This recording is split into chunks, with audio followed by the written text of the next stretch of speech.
Yo, what the fuck going on, man? Finished the class.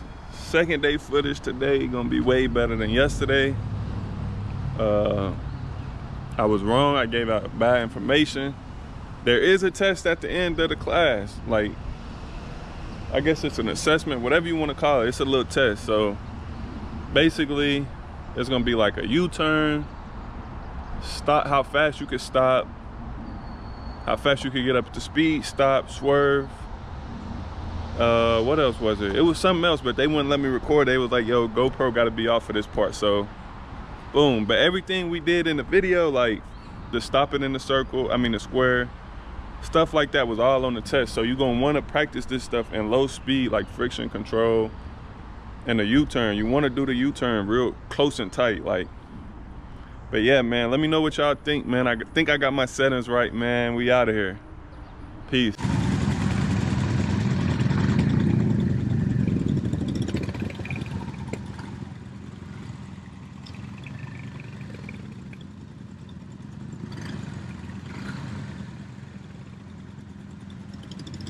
Dominant brake on a motorcycle.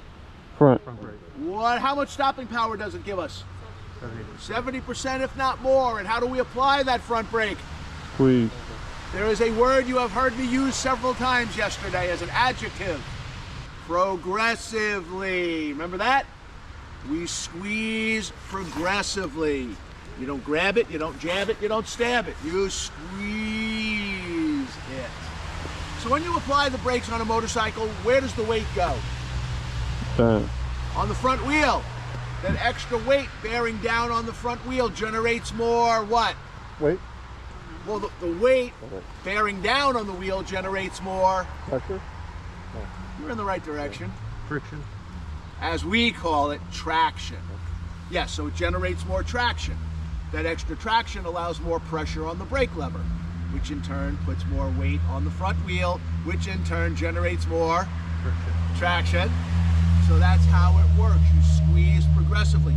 You have to give the motorcycle time to allow the weight transfer, let the suspension do its job, and get some weight bearing down on that front wheel. Once you feel that front end starting to compress, now you're just squeezing all the way through. Make sense? What I would like everyone, you guys are experts in that, and all the big cones in the middle, those are all just pause and goes. So when we get everybody lined up, we're going to call you out one at a time. You're going to approach in second gear at about 15 miles per hour.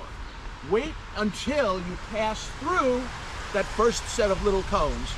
Then when you pass through the cones, you're going to roll off the throttle, squeeze the clutch, apply both brakes, downshift to first gear, stopping in the shortest distance that you safely can. After that, we will talk, you'll do your perimeter turn, and then you're going to do pause and goes. Now the way we have it laid out is the pause and goes, the path is crossed.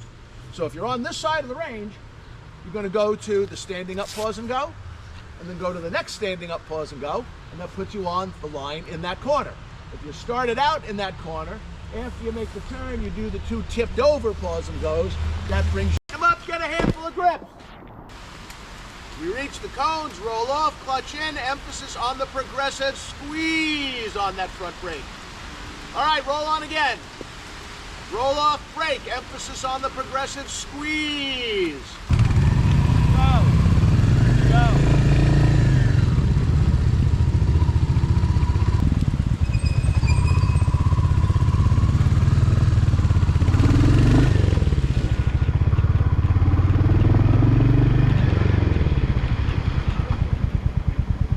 You back at first?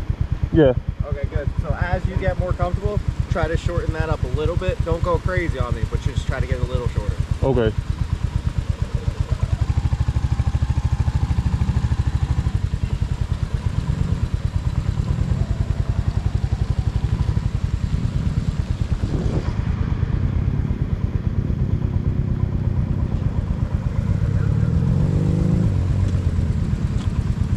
Shit, I forgot which way we're going.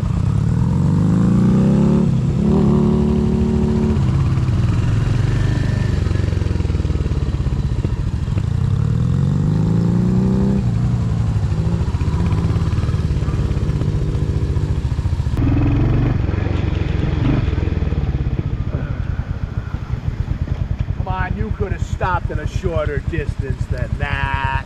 We want to start stopping at them too, You want right? to begin your braking at the cones. Okay. All right. Right through the corner, no stop.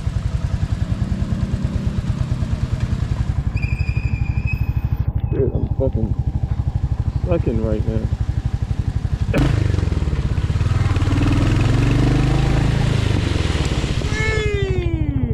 Good, next line, out of here. You cold?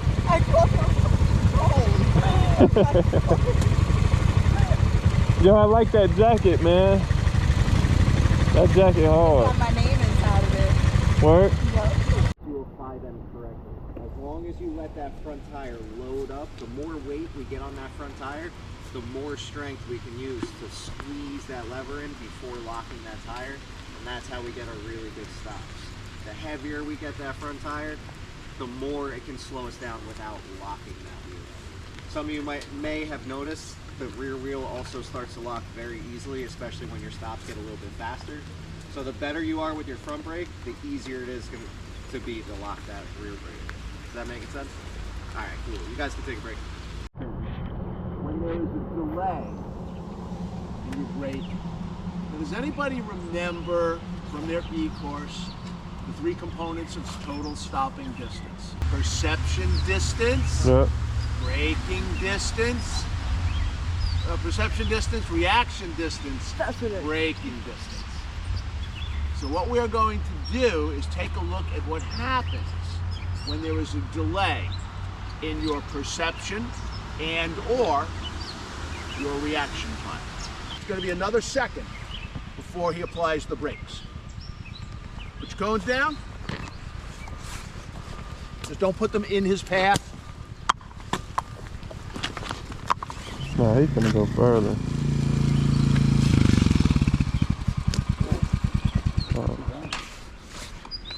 Pretty good guesses. Yeah. Some of them have some serious faith in your right hand. What happened to a stopping distance? Almost double. Almost double. Is working on maneuvering the motorcycle in more limited spaces. I'm sure most of you have heard about the dreaded U-turn box. No? Wow, yes, usually the only thing that gets around. Anyway, this exercise is all about friction zone, head turns, and counterweighting. So if you take a look here, there's a big yellow rectangle, entry cones on the corner. You're gonna ride into the rectangle, ride alongside the broken yellow line. When you get near the end of the box, you're gonna make a U-turn to your left, and then you're gonna go diagonally across the box to give yourself enough room to make a right turn inside the box. You ride out through those 2 cones up to the big set of cones where there's a great big backwards S painted on the ground that looks like this one right behind you. You'll ride through the S, and then you're going to stop at the big cones in the corner, and you're going to do a turn from a stop. That will put you on the line that starts on that side of the range, and then it's the same thing running this way. 2 turns in the box, S turn, stop at the big cones, perimeter turn, back online. Now, what do you think is going to help you do these nice and smooth? Speed. Absolutely, friction zone. The other thing you're going to want to do with friction zone is make sure you bring the revs up. If you try to do friction zone at idle, the bike's just going to keep stumbling. Bring the revs up. Generate more power than you need because you're controlling it here and maybe with a little bit of rear brake. What else is going to help you make this stuff happen? Lean. Head up and Lean. turn it. I'm making a right turn and I want to go this way. I'm going to get my head around as far as it will go. And then somebody just said the third part that I was looking for? Leaning. Leaning. Leaning where? Where you want to go? No. Counterlean. Counterweight. Counter lean. If I'm making a hard left, do I want to do this? No. I want to get my shoulders to the outside. Those are the things that are going to work. So as soon as Ian gets over here, we're going to show you what it looks like. And your counterweight. You're going to notice it's kind of a balancing act. If you want to go slower and tighter, you're going to have to counterweight more. But if you go a little bit faster, the bike will be a little bit more upright. You'll need a little bit less lean. Oh shit.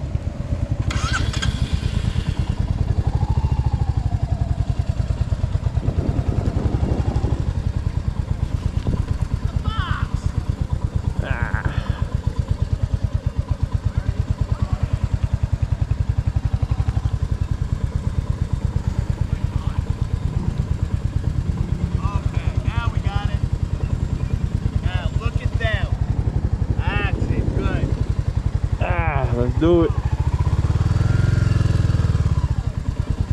Now look at me. There you go. Right up to the S curve. Do I slow down at the S? Go right in, don't stop.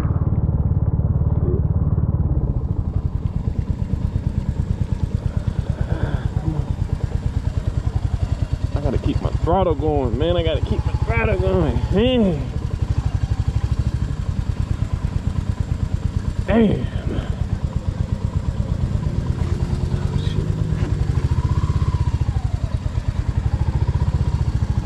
Throttle.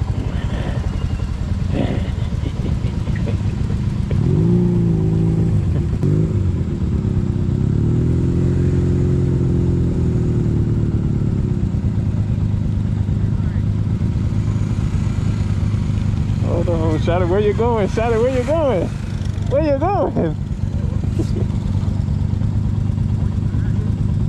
Yeah, so you supposed to go on that yellow line, do a left U-turn, come back diagonally, and then do a right one. So you doing a figure 8. Oh, hold the box. Right? Yeah, from the dotted line though. Yeah. Oh shit, fool. Oh god.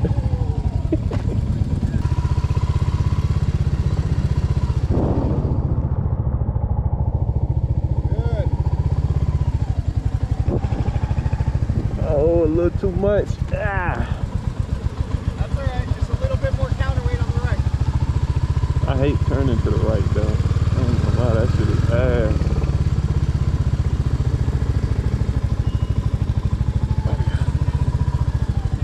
Oh yeah. Oh yeah, baby.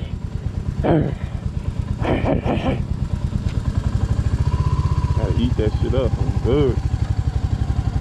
Dada, dada, dada, dada, dada.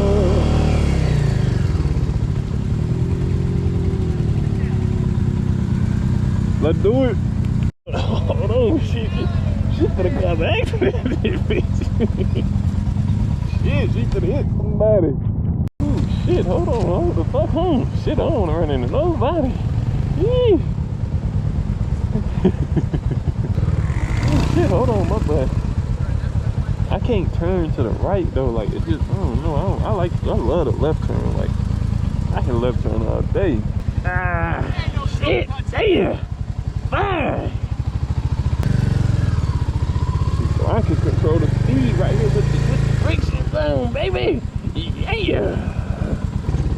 I just be happy as hell to ride motorcycles, like this shit is so damn fun. Like hear that rumble. How was that? Huh? How was the figure 8? You? This only your second day, right? Yeah. I flew before though. Okay. My dad got a good bike. So she gonna hit somebody. But I feel like that bike a little like too big too. She should have got something that was smaller. Shit, where the fuck you going? Hang on, I'm a menace to society. I'm trying to. The on-plan stop. Let's say you're up on the ridge, carving the corners. You come around the big right-hand sweeper, and there's the couch that just fell out of the back of Vern's pickup truck. So you're gonna have to get stopped in a hurry. So that's the two things that we're gonna be working. So the way we're laid out, start cones in the corners. You're gonna be working inside this solid yellow line curved path. So for the first one, which is the gradual or planned stop, We're going to call you out one at a time. You're going to approach in first or second gear. As you enter the curve, you're going to start braking gently. You're going to keep bringing the bike up, continue to brake, continue to bring the bike up, continue to brake, and ideally you're going to come to a stop with your front wheel between these two cones, and you will be facing across that way. After we talk, you will go diagonally across the range to the line on the other side, and you'll do the same thing in a right turn. Pretty simple? Everybody good with that? Yes. Okay, good. So let's watch Ian do part one, and then we'll talk about part two.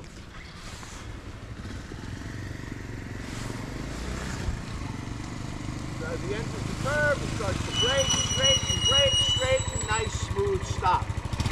Diagonal.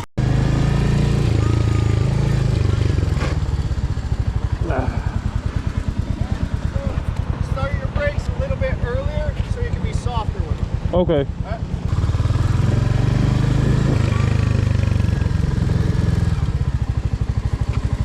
Square up your bars. Oh shit. Dude, really?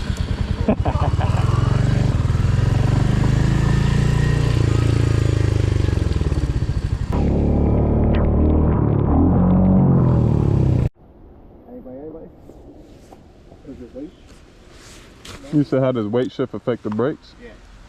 I feel like I kind of felt it on the first one, but not on this one. On the last one, it kind of slid a little bit. All right, so how much braking power comes from our front brake? 70. At least 70%, right? Why do you think that front brake is so powerful related to weight shifting? The weight shift to the front. What'd you say? Because the weight shift to the front. Yep, so anytime we start to slow down, all that weight starts to move forward onto that front wheel. Remember what I was saying before, the more weight we get on that front wheel, the more we can squeeze that lever to get the most potential out of it. So that's how our weight shifts affects, that's why our front brake is so powerful. That's also why it's so important to load those brakes correctly. Good? All right, you guys can take a break. The next two activities, my recommendation would be on your way home today, stop at Hobby Lobby and get yourself like a birdhouse kit or a stained glass kit, something like that, maybe macrame, because motorcycles are not for you. So what we're going to do in this exercise, we're going to be working on negotiating multiple curves, and we are going to reinforce search, setup, and smooth. So if you take a look out here, we've got this kind of little circuit set up with all the cones and the dashed lines. Kind of looks like a kidney bean. So we're going to put a few of you out onto the circuit. When you come onto this long straightaway, get on the gas. I need you to get to at least 20 miles per hour. Then you are going to slow to a suitable entry speed that will allow you to negotiate multiple curves using a steady throttle and a middle line through the curves. Everybody remember middle? It wasn't that annoying. Yeah, it was. Middle through all the curves. So we're going to do a bunch of laps around to the left. I'll stop the group in the middle of the long straightaway, and then we'll just cut over, and then we'll do a bunch of laps around to the right. So let's get back to search, setup, and smooth. What are you searching for? Hazards. Obstacles, hazards. Okay, what else? And like if something goes wrong on an exit route. Okay, looking for an escape route. Okay, what else are you looking for? Your path. Yeah. How tight is that curve? Can I see the exit of the curve? Is it an off-camber curve? What else are you setting up? Just going to go into that corner full throttle, right? Mm-hmm. Entry speed. Entry speed is key. We want to be smooth on the brakes. We want to be smooth on the throttle. Let's watch, Ian. You'll see what this looks like. Yeah, what's the middle? Lean position, where you take the turn. So, left position, middle position, right position. Like in the middle of the... Yeah, when you set up, so like me, I set up my curves 3, 2, 1. You have to set them up 1, 1, 1, like in the middle, 2, 2, 2. So the whole time you just stand in the middle of you the... have to stay at the 2, 2, 2.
these guys don't know how to ride some twisties, man. That's the best part. It's gonna get better. Just wait. Yep.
Crossing an obstacle and swerving. So how to cross an obstacle effectively, how to execute a basic swerve, and practicing 2 low speed maneuvers, a turn from a stop and a slow speed leave from a stop. And we're going to separate it into 2 different parts. So your first part, looking out at the range, is just the 2x4s on the perimeter. Part 1 is going to be crossing an obstacle. So the way part 1 will work, when we send you out, we're going to send all 10 riders out in a single file line. You're going to skip that first 2x4, come around the outside of the range, and then start running them over on that side. Before crossing an obstacle, we want to be in 2nd gear for this one. And all you really need to know about crossing an obstacle is as you're approaching that 2x4, you want to transfer some weight to your feet. You don't have to fully stand up. It's going to feel really weird on these tiny bikes. So just get your butt like an inch off the seat, and then give a little burst of throttle right as you're about to hit that 2x4. And what that's going to do is help with the weight transfer over the obstacle. Just going to make it overall more smooth and easier to control. Last thing to remember about the 2x4s, all 10 of you are going to be out there running over them at the same time, so they might twist and turn a little bit. So you might have to adjust your approach. You want to hit them straight on. If you hit them at an angle, it gives that front tire an opportunity to slide a little bit. So if they do get a little bit crooked, swing out a little bit wide so you can come in directly at it. Just going to do a few laps of that, and then we'll move to part 2. So looking out, part 2 is all of the cones that you see. Part 2 is going to be our swerve, turn from a stop, and slow speed lead. So our start point is going to be also for part 2, we have the range separated. So whichever side you start on, you're just going to stay on that side. Imagine a big imaginary boundary right down the center. So I'll explain this side. Straight down from us, those tall cones is going to be our start point. Everyone's going to be lined up there, and we're going to call you down one at a time. These small cones in front of us is going to be our swerve area. So the way the swerve is going to work, you're going to come through those first 2 cones. One of us will be standing down here, telling you which direction to swerve. And then you're going to swerve around those 5 cones in the middle, left or right. Now picture that's like a 3-lane highway, car stops short in front of you. You don't want to swerve and then go off the side of the road, right? That's why we also have cones on the outside. So you want to swerve and then straighten back up. After your swerve, come to a nice calm stop. Then you'll continue to your corner here, full stop between these cones, tight turn from a stop, and then stopping again between those 2 cones, slow speed leave from a stop. And I'll explain it more in detail as Eddie rides it. But for now, we're going to watch part 1.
set up for you now is a practice session. So from here, you've got the U-turn box like this morning. The only difference is now we're working inside the 4 solid lines. So it's the narrower of the 2 boxes. So you ride into the box, make a U-turn left, make a U-turn right, exit the box, and then you're going to come to a stop with your front wheel inside that white rectangle where the big cones are, not touching any of the lines. Then you will accelerate briskly and execute a swerve to the right. Stop next to that big lone cone standing out there. Then you get on that line. Same thing. Enter the box, make 2 U-turns, one to the left, one to the right. Exit the box, put your front wheel in the white rectangle with the big cones. Then you will accelerate briskly. Wait until your front wheel passes through the little green cones, and then you'll perform a quick stop, stopping in the shortest distance you safely can. Shit, I gotta get right on that Yui. Hold on now, lock in, baby. Lock in, baby.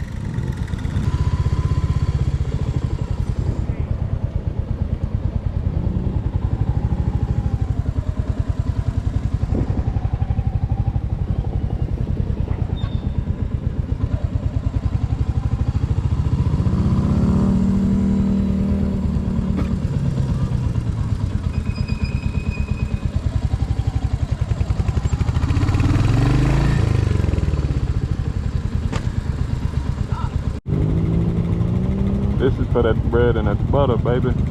This is for that bread and that butter. That cheddar, nigga. JB for the cheddar.